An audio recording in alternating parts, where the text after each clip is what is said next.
You said you love my cooking. She grinned, setting the plate down in front of me. My name is Elliot. I am 41 years old and I have been a paramedic in Charleston, South Carolina for the past 15 years. I met Natalie 6 years ago at a coffee shop near the hospital. She was reading a book about herbal remedies and I thought that was charming. We married 8 months later. The chicken salad she placed before me looked normal enough. White chunks mixed with celery, maybe some herbs, but the smell hit me before I could pick up the fork. Something sour. Something wrong. I had smelled spoiled food plenty of times in my line of work, responding to calls at neglected homes or dealing with food poisoning cases. This was close. Eat while it is still cold, Natalie said, her voice unusually cheerful. I watched her move to the counter and start assembling her own lunch. Turkey slices, fresh cheese, crisp lettuce, a completely different meal. She hummed while she worked, something she rarely did anymore. We had grown distant over the past year. Long silences at dinner, separate bedrooms for the past 3 months. She blamed my work schedule. I blamed her mood swings. Aren't you having any of the chicken salad? I asked. I already had some earlier, she replied without looking at me. Made a big batch this morning. I set the fork down and studied her. Natalie was 36, worked part-time at a wellness center downtown, and had recently started taking online courses in nutrition. She often talked about the power of natural ingredients and how food could heal or harm. I had always supported her interests, even when they seemed a bit extreme. She turned around and caught me staring at the untouched plate. Something wrong? She asked, tilting her head. Just tired from the double shift, I said. Let me wash my hands first. I walked to the bathroom and splashed cold water on my face. Something was happening here, something I could not quite name. Natalie had been acting strange for weeks, small things, forgetting to tell me about phone calls, moving my belongings without asking. Yesterday, I found my favorite coffee mug in the garbage, cracked down the middle. She said it must have fallen, but I had used it that morning without any damage. When I returned to the kitchen, she was sitting at the table with her sandwich, watching me expectantly. The smell from my plate seemed stronger now. I picked up the fork again and moved some of the chicken around. Underneath, I could see darker pieces mixed in with the white meat. The celery looked wilted, and there was an oily film on top that had not been there before. This was not fresh food. This was something else entirely. I had always been the type of person who gave others the benefit of the doubt. Growing up in a family where my father worked 2 jobs and my mother managed 3 kids, I learned early that people made mistakes when they were stressed. When I became a paramedic, that mindset served me well. People called us on their worst days, and I found that patience and understanding usually worked better than judgment. Natalie had seemed like someone who shared those values. During our early relationship, she would pack healthy lunches for my shifts and leave encouraging notes in my uniform pockets. She talked about wanting to help people through nutrition and natural healing. I respected that. After dealing with overdoses and accidents every day, I appreciated her focus on prevention and wellness. But things had started changing about a year ago. Small comments at first. She would mention how paramedics were just band-aids on bigger problems, and how the medical system was designed to keep people sick. I tried to engage with her perspective, but she seemed less interested in discussion and more focused on being right. She started spending more time online, reading forums about alternative health and conspiracy theories. The distance between us grew. She stopped packing my lunches.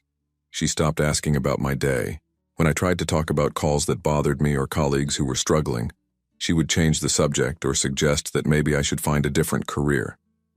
She said the stress was making me toxic, and that she could feel my negative energy affecting her own health.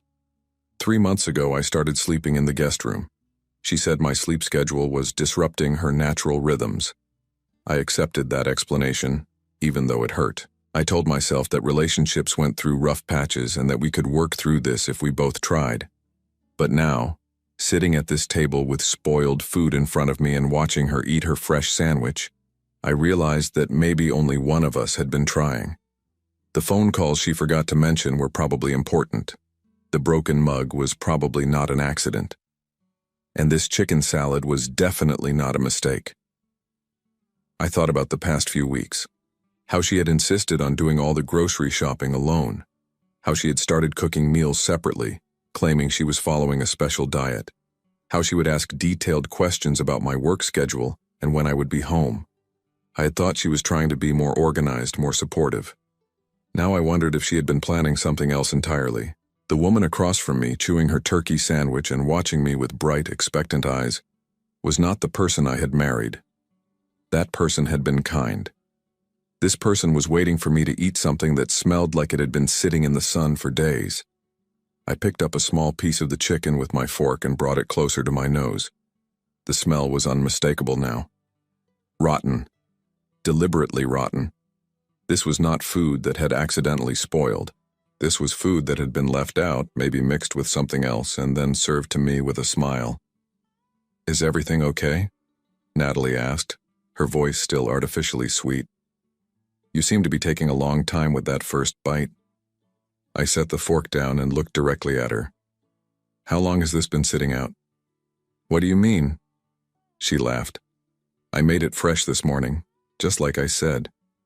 It smells spoiled." Her expression shifted slightly. The cheerful mask slipped for just a moment, and I saw something else underneath. Something cold. Something calculating.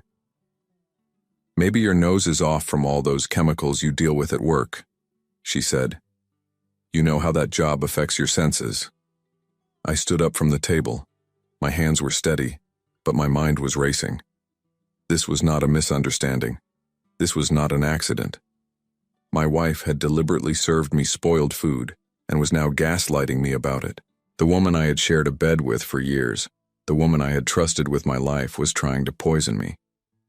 "I think I will pass on lunch today," I said quietly. "But you love my cooking," she insisted, her voice getting sharper. "You always say how much you appreciate the effort I put in." I walked to the sink and washed my hands thoroughly. Behind me, I could hear her moving around the kitchen, probably putting away her own meal. When I turned around, she was standing near the refrigerator, arms crossed, studying me. "You know," she said, "I put special ingredients in that batch. Things that are really good for you. Herbs and supplements that could help with your stress levels." "Special ingredients?" "Just some natural additions. Things you probably would not understand." I felt a chill run down my spine. Special ingredients. Natural additions. She was admitting to putting something in my food, something beyond the obvious spoilage. This was not just negligence or even malice. This was planned, calculated, dangerous. I excused myself and went to the bathroom again. This time, I took out my phone and started thinking about what I needed to do. I could not eat that food. I could not pretend this was normal. And I definitely could not trust that this was the first time she had done something like this. When I came back to the kitchen, Natalie was loading the dishwasher, humming again. She looked up at me with that same bright smile. "Feeling better?" she asked. "Much better," I said. "Actually, I think I might be hungry after all." I sat back down at the table and reached for my phone, placing it casually next to my plate. "You know what? Before I eat, let me just check if there are any calls from work. Sometimes they need me to come in early." "Of course," Natalie said, but I caught the slight tension in her voice. "Take your time." I opened my phone and pretended to scroll through messages while actually navigating to the voice recording app. With practiced fingers, I started recording and placed the phone face down on the table, the microphone still picking up sound. In my job, documentation was everything. I had learned to gather evidence before acting. "So tell me more about these special ingredients," I said, picking up the fork again but not taking a bite. "I'm always interested in your nutrition research." Her face lit up with genuine enthusiasm. This was the opening she had been waiting for. "Well," she began, moving closer to the table, "I have been reading about how certain combinations can really affect someone's system. Not in a bad way, of course, but in a way that might help them understand their body better." "That sounds fascinating. What exactly did you add?" "Oh, just some herbs that can help with digestive sensitivity. And I mixed in some older protein to see how your body would handle the challenge." Your immune system is probably too dependent on fresh food. I kept my expression neutral, but my heart was pounding. She was openly admitting to contaminating my food. Older protein? The chicken salad from Sunday's batch. It has been sitting in the refrigerator for a few days. I thought it would be interesting to see how your system responds to something that is not perfectly fresh. Most people are too pampered when it comes to food safety. So this is like an experiment? Exactly, she said, clapping her hands together. I have been reading about how people in other cultures eat aged foods all the time, and they are perfectly healthy. Americans are too obsessed with expiration dates and refrigeration. I thought this could help you build tolerance. I nodded as if this made perfect sense while my mind reeled. She was describing deliberate food poisoning as if it were a health treatment. And the herbs you mentioned? Just some things to help with the process. A little extra iron supplement, some digestive aids. Nothing harmful, just things that might make the experience more educational. Educational. Yes. You work with sick people every day, but you have never really experienced illness yourself. I thought this might give you more empathy for your patients. The recording was capturing every word. She was not just admitting to food tampering, she was providing a detailed confession of her motivations. In her mind, she was helping me. In reality, she was describing assault. That is very thoughtful of you, I said. I had no idea you had put so much planning into this. I have been thinking about it for weeks, she continued, clearly pleased with my apparent interest. Ever since you mentioned that family that got food poisoning from the restaurant downtown, you seemed so dismissive of their suffering, like it was just part of life. I thought maybe you needed to understand what that feels like. I remembered that call. A family of 4, including 2 young children, had been hospitalized after eating contaminated seafood. I had not been dismissive of their suffering. I had been frustrated with the restaurant's negligence, but somehow in Natalie's mind, my professional response had been interpreted as callousness that needed correction. So this has been in the works for a while? Oh yes. I have been researching the best methods, the right combinations. I even tested some of the herbs on myself to make sure they would not cause any permanent damage. I am not trying to hurt you, Elliot. I am trying to help you grow. She reached across the table and touched my hand. Her skin felt cold, despite the warm kitchen. I love you too much to let you stay closed off from experiences that could make you a better person. The woman I had married was gone. This person wearing her face and using her voice was someone else entirely, someone who believed that poisoning me was an act of love. I excused myself to use the bathroom again, taking my phone with me. Once the door was locked, I stopped the recording and quickly sent it to my email account, then forwarded a copy to my brother James, who lived across town. If something happened to me, there would be evidence. My hands were shaking now, not from fear but from anger. How long had she been planning this? How many other experiments had she conducted without my knowledge? I thought back over the past few months, trying to remember times when I had felt sick or off after eating her food. There had been a few instances. A stomach bug that lasted 3 days in February. A headache that wouldn't go away after a dinner she had prepared. A night of nausea that I had attributed to stress from work. I had been slowly poisoned for months, and I had thanked her for taking care of me. I opened my phone again and called the non-emergency line for Charleston Police. This is Elliot McKinney. I am a paramedic with Charleston County EMS. I need to report attempted food poisoning. I have evidence, and the situation is ongoing.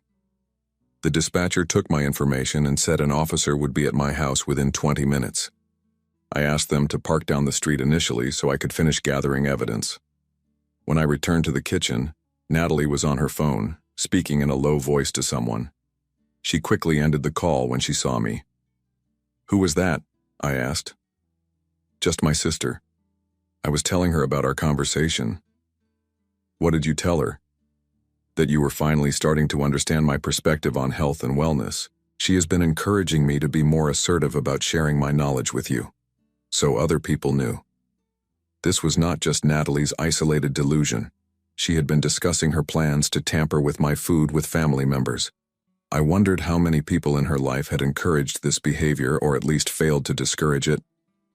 "I think I am ready to try that chicken salad now," I said, sitting back down. "Really?" Her eyes brightened. "I am so glad you are open to new experiences." I picked up my phone and started another recording. "Before I eat, can you tell me again about all the special ingredients? I want to make sure I appreciate everything you put into this." She launched into another detailed explanation, this time adding information about the specific herbs she had used and where she had learned about their effects. She mentioned online forums, alternative health websites, and a book about food as medicine that had inspired her approach.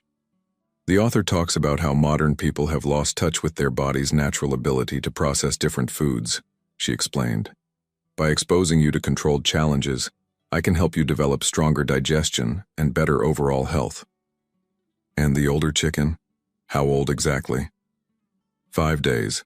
Not long enough to be dangerous, but old enough to provide a good test for your system. I also added some of the juices from the bottom of the container, where the bacteria would be most concentrated. She was describing deliberate bacterial contamination as if it were a medical treatment. In her mind, she was a healer. In reality, she was a dangerous person who had weaponized food. The recording captured everything: her methods, her motivations, her complete lack of understanding about what she was actually doing. When the police arrived, they would have a clear picture of premeditated food tampering. "That sounds very thorough," I said. "You have really thought of everything." 20 minutes later, I heard a car door close outside. I looked out the window and saw Officer Stevens from the Charleston Police Department walking toward my front door. I had worked with him on several calls over the years, and I knew he would handle this professionally. "Excuse me," I said to Natalie. "I think someone is at the door." I opened it before he could knock. "Officer Stevens, thank you for coming." "Elliot, got your call. This is about food tampering?" "Yes. My wife has admitted to serving me spoiled food mixed with unknown substances. I have recorded evidence of her confession. She is still in the kitchen." His expression grew serious. "Is she aware that you have contacted police?" "No. She believes I am going to eat the contaminated food." "Okay, let me come in and we can handle this properly." I led him into the kitchen where Natalie was still sitting at the table. When she saw the uniformed officer, her face went pale. "Natalie," I said calmly, "this is Officer Stevens. I have asked him to come because I am concerned about the food you prepared for me." "I don't understand," she stammered, looking back and forth between us. Officer Stevens introduced himself and asked if we could all sit down. "Mr. McKinney has reported that there may be an issue with food safety in your home. Can you tell me about the meal you prepared today?" "It is just chicken salad," Natalie said, her voice getting higher. "There is nothing wrong with it." "Ma'am, can you describe the ingredients and preparation method?" I watched as she tried to backtrack, claiming now that everything was fresh and safe. She had completely changed her story from the detailed confessions she had given me just minutes earlier. "That is interesting," Officer Stevens said, "because Mr. McKinney has provided me with a recording of a different conversation." He played back portions of the audio on his phone. Natalie's voice filled the kitchen, clearly describing how she had used 5-day-old chicken, added bacterial concentrates and mixed in unknown herbs as part of an experiment to test my immune system. As her own words played back, Natalie's expression crumbled. "That was taken out of context," she whispered. "Ma'am, this is a very clear recording of you admitting to food tampering with intent to cause illness. That is a serious crime." "I was trying to help him," she said, her voice breaking. "Everything I read said that controlled exposure could build immunity. I wasn't trying to hurt him." Officer Stevens looked at the plate of chicken salad, which was still sitting on the table where I had left it. "We are going to need to have this tested, and I need you both to come to the station so we can get formal statements." "Am I under arrest?" Natalie asked. "At this point, you are being detained for questioning. Depending on what the food analysis shows and what you tell us at the station, charges may be filed." As he began reading her rights, Natalie looked at me with genuine confusion. "I don't understand why you called the police. I was trying to help you become healthier. Natalie, I said quietly, poisoning someone is not health care. It is assault. She started crying then, not the manipulative tears of someone trying to avoid consequences, but the genuine sobs of someone whose reality was collapsing. In her mind, she had been a caring wife conducting medical research. In actual reality, she had been slowly poisoning her husband for months. Officer Stevens called for backup and an evidence collection team. The chicken salad would be tested for bacterial contamination and unknown substances. My recordings would be analyzed and used as evidence. The laboratory results came back 3 days later. The chicken salad contained dangerous levels of Salmonella, E. coli, and an unknown herbal mixture that included concentrated iron supplements and digestive stimulants. According to the toxicologist, consuming the entire portion could have resulted in severe food poisoning, dehydration, and possible hospitalization.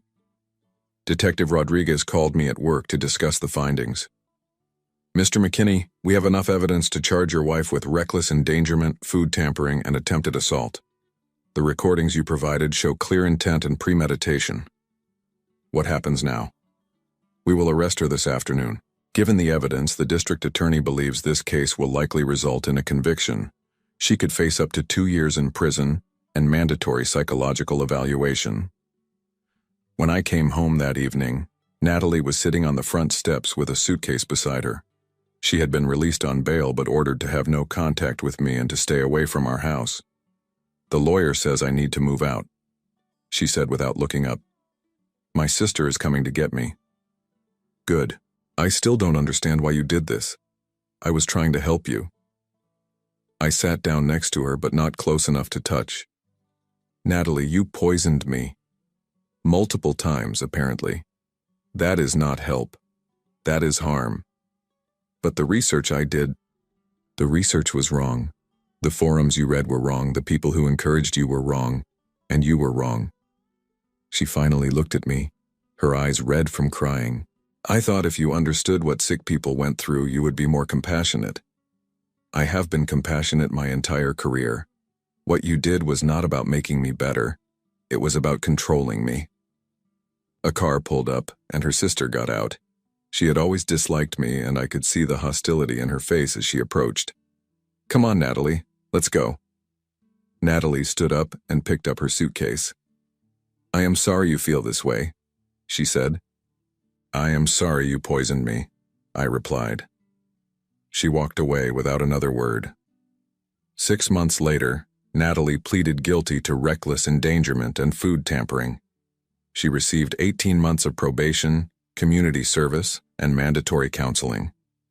The judge also issued a permanent restraining order. I filed for divorce immediately after her sentencing. She did not contest it.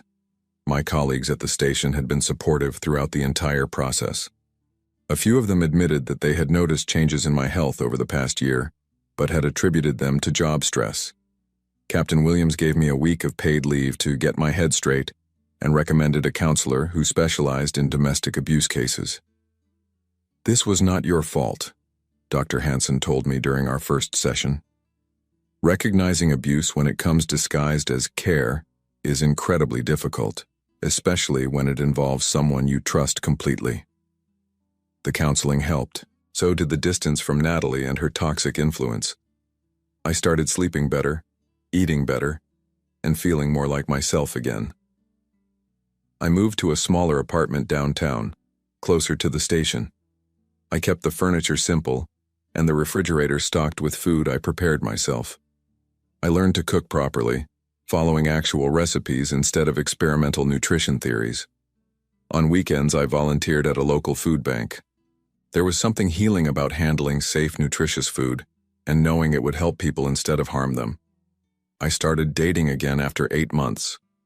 Nothing serious, just coffee and dinner with people who understood that trust had to be earned slowly. I found myself paying attention to small details, watching how people treated food, how they talked about health, whether they respected boundaries.